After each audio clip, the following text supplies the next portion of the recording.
Hi guys, welcome to our channel. We have started a new series of movies reviews, in which we will tell you about a movie, what's right and what's not in this movie. Today we will give a review on The Painter and the Thief because there is a lot of demand to give a review on it. Friends must like our videos because it takes a lot of efforts to make a video. The story of an artist who recruited the man who stole her paintings to pose for her. Benjamin Ree's film is a fascinating, perplexing, sensationally annoying chronicle of the truly crazy relationship. Barbara Castelvoca doesn't trust Carl Bartel, Nolan, a junkie and a thief who stole two of her most significant paintings from the Oslo Art Gallery in 2015. Nordland doesn't trust Castlecoa, who must have ulterior motives when she approaches him in the courtroom and asks if he will pose for her.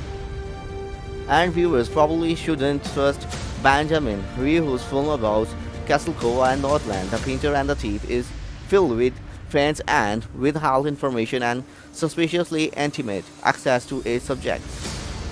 But maybe trust is overrated because The Painter and the Thief is a fascinating, perplexing, occasionally annoying, but always involving chronicle of a truly crazy relationship. Film with restraint but also ready to get weird when the situation calls for it. Ree's second feature of the 2016 Magnus is a meditation to seeing, on being seen, and on relationship between artists and subjects or muse, but also a sometimes wacky trip into messiness of human relationship. The film premiered at the Sundance Film Festival in January and was picked up by Neon, the company that distributed Parasite, but its premiere on 22 May will take place mostly on Hulu with some virtual cinemas and drive-ins thrown in as well. That's the new normal, as is the fact that because it's screened at Sundance as was chosen for several other festivals, it's now eligible for the documentary Oscar. The Painter and the Thief stars with the painter Castlecoa and seasons born artist whose work is more dramatic than her skills. At a Janley show in Oslo, where she lives, two paintings on display in the front window are stolen by a pair of thieves, with the thieves recorded by security cameras, and one of the thieves quickly identifies as Northland. Although Ree had yet to begin making his movie, he has filmed of Castlecoa painting one of the stolen works, as well as the security cam footage and what seems to be an audio recording of the artist approaching Northland in the courtroom and asking him if he will pose for her. Very unsuspicious but also feeling guilt over the thief of paintings he says he stolen because they were so beautiful. Northland begins spending time at Castlecoa's flat and studio, where Ree's cameras are ubiquitous but unmentioned. Let's just say that the subjects are very comfortable with, and cameraman observed extraordinarily raw moment, never giving the slightest indication that they are aware of his presence. Castlecoa says he wants to understand Northland's state of mind during the thief, but he dismisses that line of inquiry with a brusque, "How can you understand a junkie that's been awake for 4 days and has taken 20 grams of amphetamine and eaten 100 pills?" If she can't get the explanation she's after, Castlecoa is nonetheless fascinated by this tattooed criminal, perhaps to the point of obsession. "The moment I met him in the courtroom, I really kind of fell in love with this guy," she will later confess to her husband, who is not necessarily thrilled by this information. And Northland seems to be good for her art.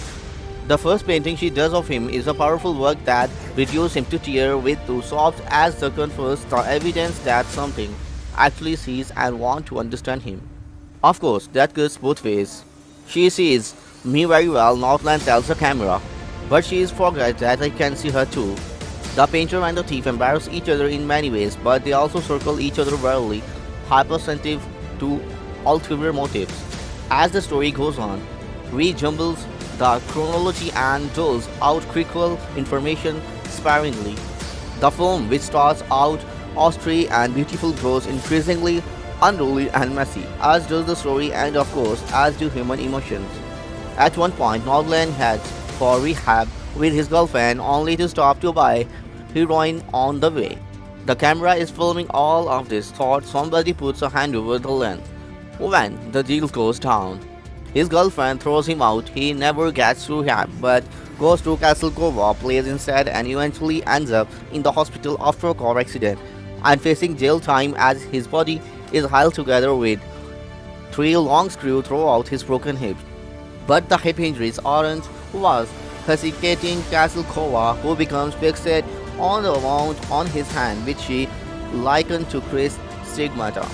At this point, Northland starts to seem like the more clear-eyed, pre-creative one in his friendship, while Castlecoa is enthralled and besotted by his darkness. As he grows cleaner and more stable, she increasingly seems desperate. In the later stretches, the movie gets more confusing, which is deliberate, but it also drags more, which is not. And that's when we learn that there's a whole other side to his story that Castlecoa hasn't told Northland and Ree hasn't told us, although this camera seems to have been along every step of the way. There are more twists in store, including a creepy and haunting final one. By the time this twisted and artful crinkle ends, it's hard not to think back to an earlier exchange when Castlecoa responds to Netherland's idea of getting a fast motorcycle and hitting an highway by saying that sounds like a very strange idea. And maybe it does, but the painter and the thief is built on very strange ideas. Our goal is to introduce you every Hollywood movie and English TV series. We express your opinion in comments below and let us know how you like our videos. Share our channel and thumbs up on our videos. If you have liked this informative video, then press the below like button and encourage us. Thanks for watching.